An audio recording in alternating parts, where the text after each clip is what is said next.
Assalamualaikum, salam sejahtera. Saya Zulfikri Yusof. Nama rancangan ini namanya Fokus. Minggu depan kami memberikan sedikit bayangan apakah yang bakal berlaku pada minggu yang seterusnya dan akan menjadi bahan berita dan juga menjadi tumpuan umum. Dan tanpa perlu kita melihat kepada jauh, hari Isnin depan, Suruhanjaya Pilihan Raya Malaysia SPR dijangka mengadakan satu mesyuarat khas. Ini berkaitan dengan Pilihan Raya Negeri PRN Melaka. Di mana pada Isnin ini, mesyuarat khas tersebut yang akan dipengerusikan oleh Dato' Abdul Ghani Saleh, pengerusi SPR, difahamkan akan membincangkan tarikh-tarikh penting PRU ataupun PRN Dun Melaka seperti tarikh writ pilihan raya, hari penamaan calon, hari pengundian, daftar pemilih yang akan digunakan dan lain-lain persiapan untuk melaksanakan pilihan raya tersebut. Namun, persoalannya, sejauh manakah kita bersedia untuk menghadapi satu lagi episod pilihan raya negeri? Benar, ramai yang sudah divaksinasi, akan tetapi pengalaman lalu setahun lepas apabila kita melaksanakan pilihan raya negeri Sabah, risikonya cukup tinggi. Apakah SOP yang sesuai? Bagaimanakah mesyuarat ini nanti juga dilihat perlu membincangkan tetapan dan juga syur-syur ataupun idea-idea baru untuk dilaksanakan. Saudara Amirul Munir Muhammad merupakan bekas ataupun mantan Ketua Eksekutif Jawatan Kuasa Khas Penambahbaikan Sistem Pilihan Raya ERC dan juga kini merupakan penyelidik di Centre of Electoral Education and Democracy bersama dengan saya pada petang ini.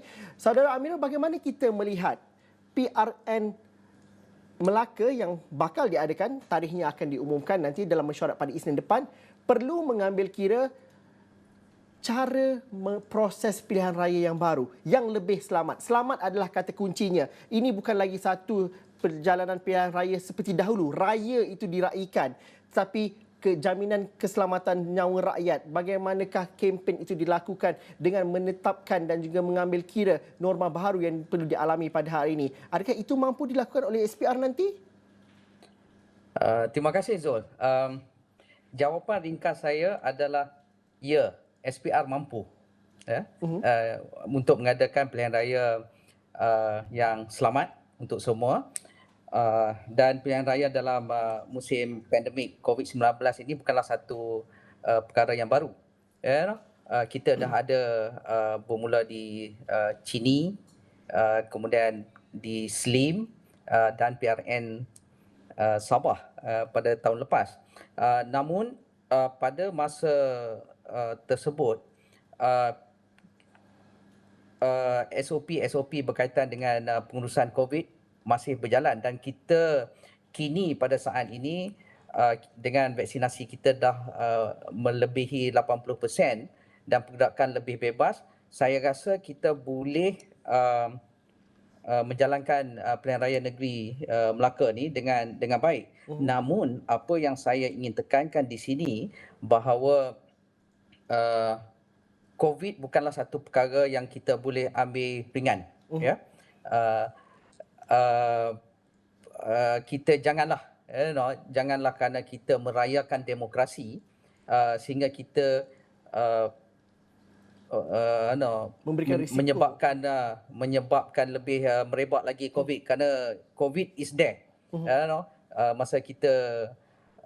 Masa PM mengumumkan kita bebas untuk bergerak, kita dah diingatkan berkali-kali bahawa COVID masih lagi ada. Jadi we have to be very careful. Kita mesti berhati-hatilah dalam mengadakan PRN di Melaka nanti. Saudara Amirul, mengambil kira kepada sentimen masyarakat, kalau dilihat di media sosial ada yang sinikal apabila diberikan kebebasan untuk rentas negeri, ramai yang melihat kepada apa yang berlaku kepada PRN Sabah yang lalu. Dalam tempoh tertentu sekatan itu akan berlaku semula. Justru perjalanan pilihan raya negeri kalau diadakan perlu mengambil kira modul dan juga SOP dan juga cara perjalanan yang lebih menyeluruh. Benar, COVID satu punca untuk kita bergerak kepada proses perjalanan pilihan raya yang baik, tapi bukankah ianya satu reformasi kepada SPR dan juga sistem pilihan raya itu secara menyeluruh, kerana banyak penambahbaikan yang kita perlu lakukan tanpa COVID sekalipun? Benar Zul. Perubahan mesti berlaku. Tapi apa yang kita harus ingat bahawa perubahan dalam pengurusan pilihan raya hanya boleh berlaku apabila undang-undang pilihan raya tersebut diubah. Sekiranya pilihan raya diumumkan minggu hadapan, jadi undang-undang yang berkuasa pada minggu hadapan adalah undang-undang yang harus diikuti sepenuhnya. SPR tak boleh dengan senang-senang untuk ubah perkara itu dan ini, dan walaupun ada peruntukan-peruntukan yang membolehkan SPR menggunakan budi bicara, namun uh, undang-undang the four corners of undang-undang tu dalam akta-akta yang berkaitan harus dipatuhi sepenuhnya, dan walaupun ada percubaan untuk mengubah melakukan reformasi dalam pengurusan pilihan raya, namun undang-undang yang ada pada hari ini harus dipatuhi sepenuhnya. Dan lagi satu yang saya ingin tekankan bahawa pilihan raya adalah a game of numbers, semua parti-parti politik, semua orang yang terlibat dalam pilihan raya ingin nampak bilangan penyokong dan juga pengundi yang besar. Tapi inilah we have to balance.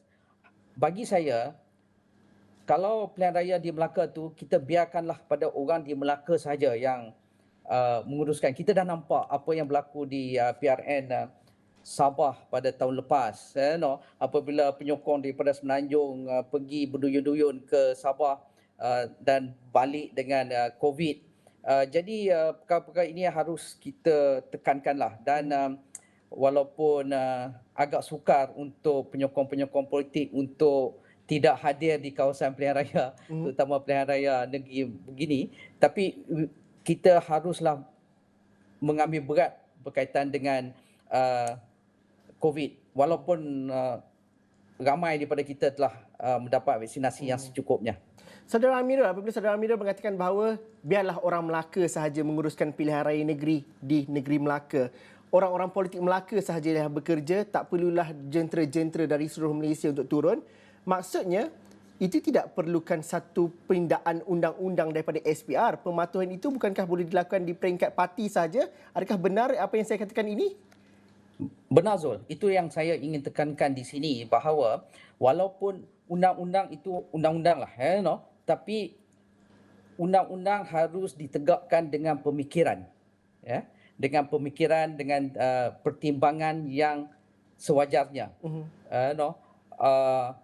Pemikiran kita ni haruslah lebih penting daripada undang-undang.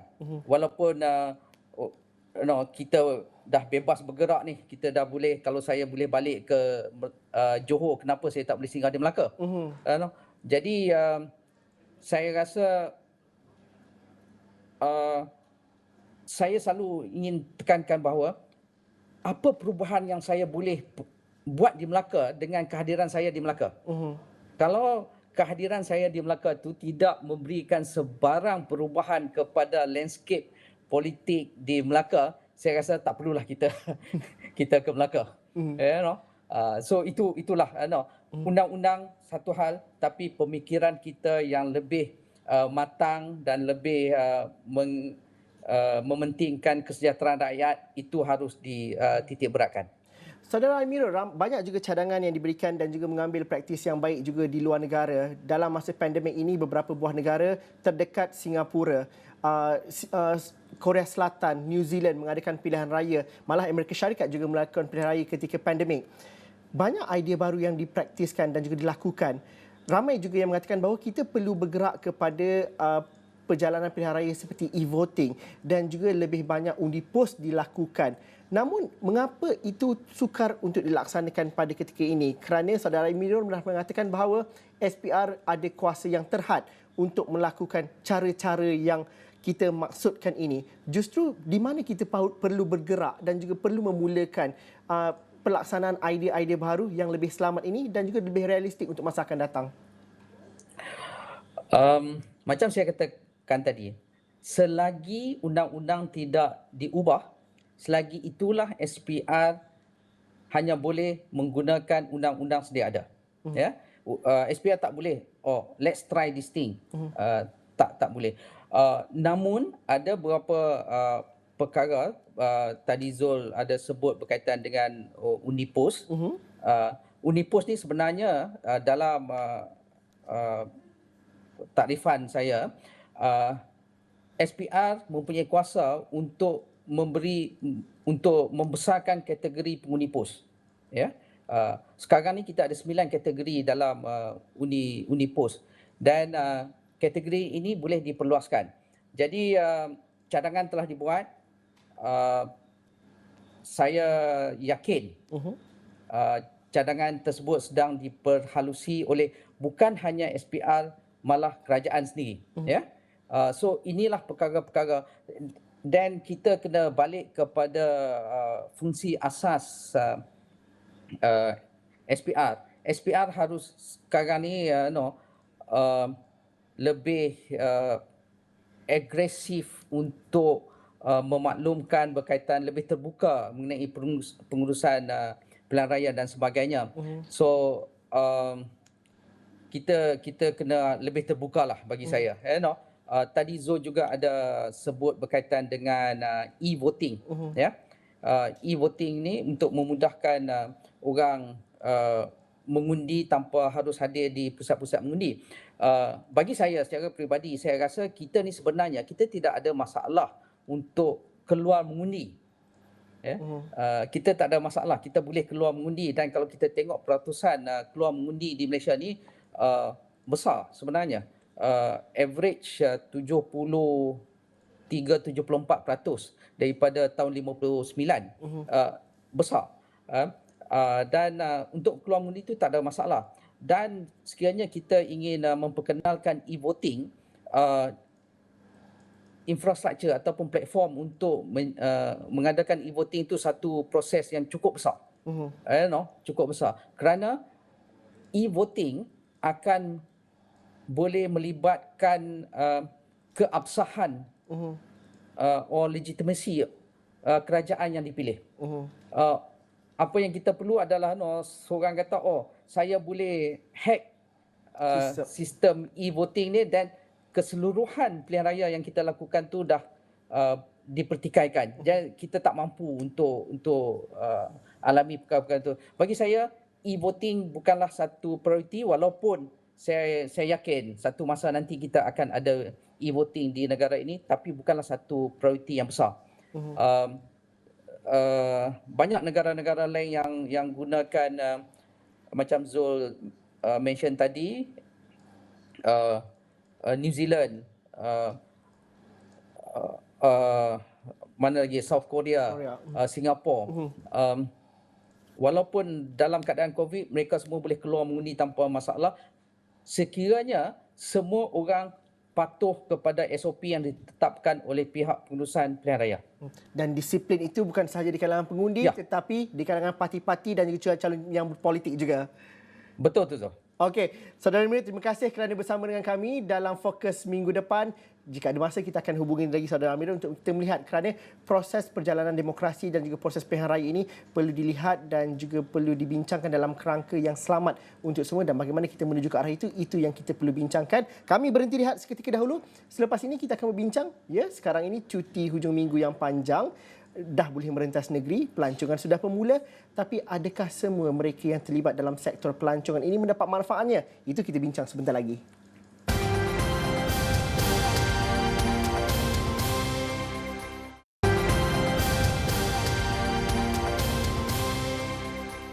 Bertemu lagi dalam Fokus minggu depan. Ramai yang merentas negeri pada hujung minggu ini. Ramai juga mengambil peluang ini untuk melancong sama ada di ibu kota ataupun keluar daripada Lembah Kelang.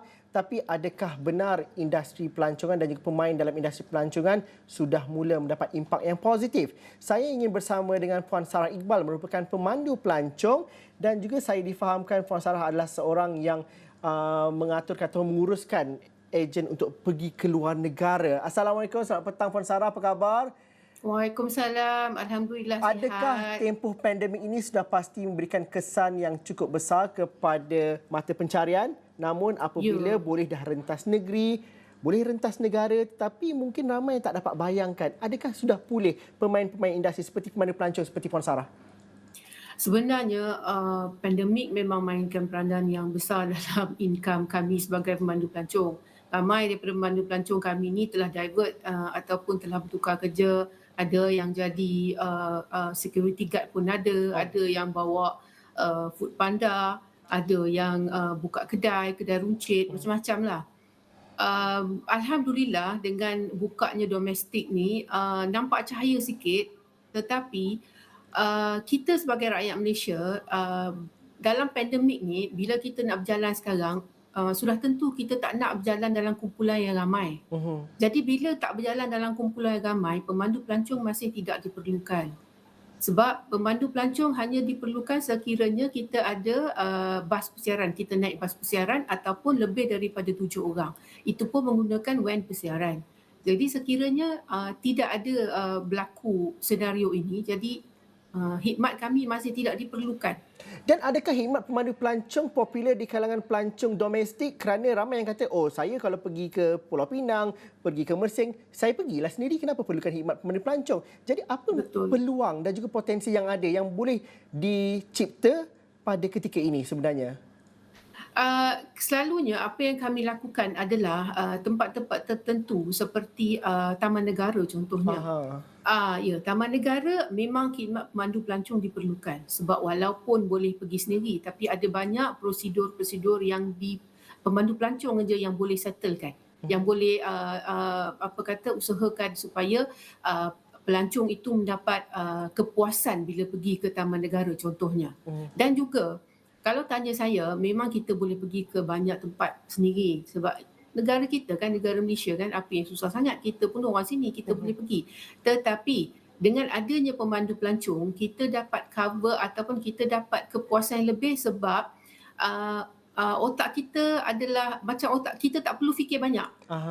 Ada orang yang tolong buatkan segala-galanya untuk kita. Jadi apakah maksud holiday dalam bahasa Inggeris ataupun percutian? Maksud percutian ni kita lapangkan fikiran kita. Bila kita pergi, kita tahu kita dah ada semua cukup, makan, segala-galanya cukup. Jadi itu di situ khidmat pemandu pelancong ni penting.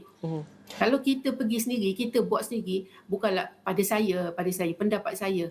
Kita dekat sini, contohnya saya dari KL. Kalau di Kuala Lumpur pun saya buat segala-galanya sendiri. Kalau saya nak melancong, saya buat sendiri. Jadi saya rasa macam tak ada perbezaan lah. Puan Sarah, bagaimana kita memahami? Kerana mungkin ada pandangan pelancong domestik kata, oh saya kena keluar belanja yang lebih untuk mengupah pemandu pelancong. Akan tetapi bagi Puan Sarah sendiri, bagaimana melihat bahawa ini masa pandemik, masa kita untuk bangkit, adakah diberi diskaun untuk perkhidmatan ataupun dipakejkan semula, tawarkan perkhidmatan itu ada nilai tambah yang baru? Kerana Puan Sarah tadi ada berbual dengan saya kata ada keperluan untuk pemandu pelancong untuk warga emas contohnya yang mereka mahu perlukan kesihatan mereka dan juga percutian mereka dengan lebih teratur. Mungkin dapat dikongsikan sedikit? Ya, contohnya macam kita sembang tadi, warga emas ni dia lebih perlukan pemandu pelancong sebab dia bila kita bawa warga emas ni lebih senang untuk dia, senang untuk dia kata orang macam mana enjoy ataupun menikmati percutian tu. Semua diuruskan. Macam saya cakap tadi, segala-galanya kita dah uruskan. Jadi selalunya khidmat pemandu pelancong ni dah memang masuk dalam package. Dia bukannya asing, bukannya kita kata okey kalau kita nak pakai pemandu pelancong ni bila sampai sana bayar asing dan sebagainya. Tak ada. Khidmat pemandu pelancong memang sudah termasuk dalam package yang ditawarkan. Contoh oleh industri-industri ataupun travel agent kita di Malaysia untuk buat domestic tour. Memang kita masukkan khidmat pemandu pelancong. Jadi kalau dari segi senario yang saya nampak sekarang ni, untuk warga emas ataupun untuk orang-orang yang benar-benar nak relax masa pergi percutian, ya, pemandu pelancong sangatlah perlu. Okey. Puan Sarah, saya ingin mengambil juga satu sisi yang lain apabila Perdana Menteri mengumumkan boleh merentas negeri, rakyat Malaysia juga dibenarkan untuk keluar negara untuk melancong juga tujuannya. Malah di media sosial ramai yang kata dah rindu nak balik kampung di London. Itu ramailah kawan-kawan kita dengarkan cerita. Tetapi ramai yang kata bahawa sukarnya untuk keluar negara kerana tempoh kuarantin. Hari ini dan semalam juga Perdana Menteri juga mengeluarkan kenyataan bahawa kuarantin wajib seminggu buat pengembara luar yang lengkap vaksinasi. Kalau dapat diambil di iPad saya ini, di mana Kementerian Kesihatan Malaysia hari ini telah menetapkan pengembara luar negara yang lengkap vaksinasi COVID-19 akan menjalani tempoh kuarantin yang dipendekkan kepada 7 hari. Yang tak lengkap vaksinasi, mereka perlu jalani kuarantin selama 10 hari. Tapi kalau Puan Sarah sendiri, bagaimana? Kerana saya difahamkan Puan Sarah banyak melakukan usaha untuk membawa pelancong bercuti di luar negara. Bagaimana ini satu sinar baru juga untuk penggiat pelancongan seperti Puan Sarah? Dari segi itu kita panggil outbound lah kiranya kan. Dari segi outbound tu, sebenarnya pada masa sekarang yang menjadi agak masalah adalah yang kuarantin, masa kuarantin tu. Kebanyakan orang yang bekerja ni dia akan perlukan masa yang lebih untuk kuarantin walaupun 7 hari. Kita dah cuti sebab sekurang-kurangnya kita perlukan cuti dalam 7-8 hari minimum tu nak pergi ke luar negara, balik lagi 14 hari, 7 hari. So kira dah 14 hari. Kecuali majikan nak bagilah. So itu macam agak buat masa ini mungkin agak susah, tetapi pada saya itu perlu juga sebab kalau tanpa kuarantin tu kita dah membahayakan orang pula. Kita tak tahu kan kita balik macam mana dan sebagainya, tetapi ini adalah masalah orang yang bekerja. Tetapi kalau orang yang dah pencen, 2 tahun ni ramai je orang pensioners yang tak berjalan kan, pesara-pesara kerajaan. So bagi pesara-pesara kerajaan ke atau swasta ke, pada mereka inilah peluang untuk melancong sebab dah buka, dah boleh pergi, and kebanyakan negara di luar sana terima kita. Itu adalah berita baik jugalah untuk kita. Puan Sarah, bagaimana situasinya industri pelancongan di negara-negara lain? Kalau di Eropah, di negara-negara tertentu, bagaimana situasinya dengan hubungan industri Puan Sarah bersama dengan rakan-rakan yang lain? Mungkin kita dapatkan mungkin SOP ataupun modul yang baik di luar negara yang boleh diterapkan di Malaysia, bagaimana? Modul ataupun SOP mereka lebih kurang sama macam kita juga. Mereka juga perlukan swab test sebelum kita ke sana. Jadi yang pada masa sekarang sebab sekarang kita baru buka, saya rasa kalau kita tunggu dan lihat, mungkin dalam masa akan datang kita akan dapat kita akan dapat prosedur yang lebih mudah mungkin untuk kita selesaikan masalah-masalah ini. Tapi buat masa sekarang mereka juga perlukan prosedur yang sama, iaitu swab test dan juga tapi kuarantin tidak perlu bila kita sampai sana sebab kita dah buat swab test, so kuarantin tidak perlu. Ada juga negara-negara yang tidak memerlukan ataupun mereka sendiri tidak memakai pelitup muka. Tetapi kalau tanya saya sebagai orang yang dalam industri ini dan juga biasa bawa pelancong, saya rasa buat masa ini kita perlulah ikut. Kita tak tahu lagi. Puan Sarah, saya ada seminit sahaja lebih kurang. Okey. Tetapi kalau kita melihat bahawa dengan banyak kelonggaran ini, bagaimana bantuan ataupun insentif ataupun cara yang lebih baik ataupun boleh dilakukan untuk melegakan pemain-pemain industri? Sebab kita cerita pasal industri pelancongan ni bukan hotel-hotel besar sahaja, tapi individu dan juga syarikat kecil, pemandu pelancong seperti Puan Sarah memerlukan insentif ataupun bantuan ataupun mungkin ada mekanisme lain untuk memastikan anda semua dapat bangkit. Apa dia kalau harapan dan juga wishlist yang dapat diberikan kepada Motat?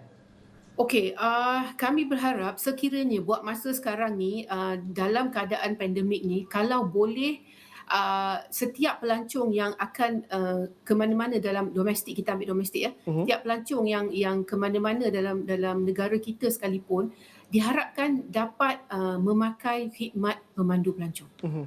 Itu je kami minta. Kalau dapat pakai khidmat pemandu pelancong, sekiranya benda tu akan boost ekonomi kami juga. Kami pun akan mendapat pertolongan dari sebab kami tak nak mengharapkan insentif yang dulu-dulu tu sebab kita nak something untuk going on sekarang ni. Tak mau lagi dah untuk sekejap-sekejap tu. Kan? Jadi khidmat kami itu yang kami nak sangatlah kalau boleh lah. Kiranya kalau boleh buat macam tu. Kalau nak bantu pemandu pelancong, nak bantu industri dan juga pemain kecil seperti Puan Sarah, gunalah perkhidmatan dan juga pergilah melancong dengan selamat. Terima kasih Puan Sarah berkongsikan cerita pada petang ini. Maju jaya harapnya nanti. Terima kasih kepada anda yang menonton bersama kami dalam Fokus minggu depan. Ada pandangan, ada cadangan, teruskan bersama kami di astroawani.com. Assalamualaikum, salam sejahtera. Kita jumpa lagi.